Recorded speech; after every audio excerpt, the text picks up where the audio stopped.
So Ash Wednesday is this week. We will gather together on Wednesday night to mark ourselves with ash and mark the entry into the season of Lent, where we prepare for Easter.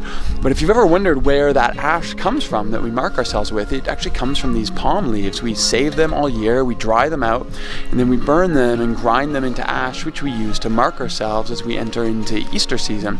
But this is actually this beautiful reminder of the seasons and cycles in our life, that death and rebirth, as it happens all throughout our lives in all kinds of different ways, including the seasons, actually points us to the ultimate story of resurrection in Jesus. This beautiful reminder that all of the universe points us towards our central story. But during Lent, a lot of us are familiar with the tradition of giving something up. That you create some space and lack in your life, and it points you towards Jesus.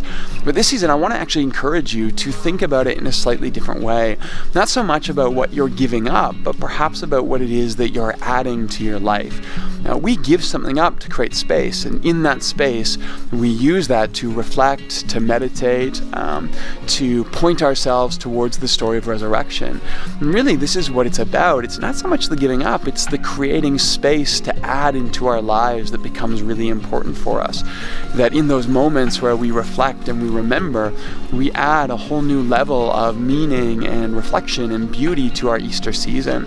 And so as we gather together this week to mark ourselves with ash, I pray that over these next 40 days together, you would create space to add moments of reflection and meditation, some moment in the Jesus story that you want to focus on to prepare yourself to celebrate well as we get to Easter.